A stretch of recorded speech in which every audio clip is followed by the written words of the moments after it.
রাজধানীর বিমানবন্দর এলাকা থেকে ইসকন নেতা চিন্ময় কৃষ্ণ দাস ব্রহ্মচারীকে গ্রেপ্তার করা হয়েছে। সোমবার বিকেলে বাংলাদেশ পুলিশের বিশেষায়িত গোয়েন্দা শাখা ডিবি তাকে গ্রেপ্তার করে। জানা যায়, ইসকন নেতা চিন্ময় কৃষ্ণ দাস এদিন ঢাকা থেকে চট্টগ্রামে যাওয়ার উদ্দেশ্যে বিমানবন্দরে আসেন। সেখান থেকে তাকে গ্রেপ্তার করা হয়।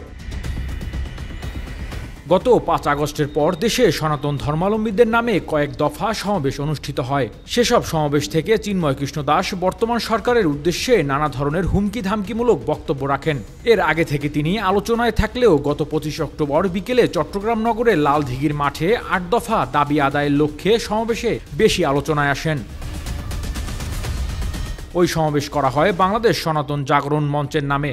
সমাবেশে এই চিন্ময় কৃষ্ণ দাসই বাংলাদেশ হিন্দুদের মঠ মন্দির হামলা, বাড়িঘর লুট, অগ্নিসংযোগ সহ নানা অভিযোগ করেন। অথচ তার বিরুদ্ধেই দেশে সাম্প্রদায়িক সম্প্রীতি নষ্টের অভিযোগ রয়েছে। বিভিন্ন সময় তিনি উস্কানিমূলক বক্তব্য দিয়ে থাকেন। প্রতিটি বিভাগীয় শহরে মহাসমাবেশ আমরা ঘোষণা করছি। চিন্ময় কৃষ্ণ দাস আলোচিত হিন্দু সংগঠন ইসকনের অন্যতম সংগঠক। তিনি সনাতন জাগরণ মঞ্চের মুখপাত্র হিসেবেও দায়িত্ব পালন করছেন। সনাতন ধর্মাবলম্বীদের কাছে তিনি চিন্ময় প্রভু নামে পরিচিত। চিন্ময় কৃষ্ণ দাস ব্রহ্মচারী বাংলাদেশ সনাতন জাগরণ মঞ্চের মুখপাত্র ও পুণ্ডরিক ধামের অধ্যক্ষ।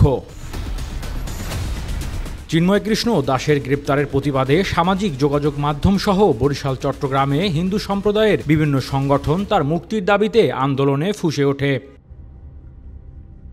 Desk report, metro TV.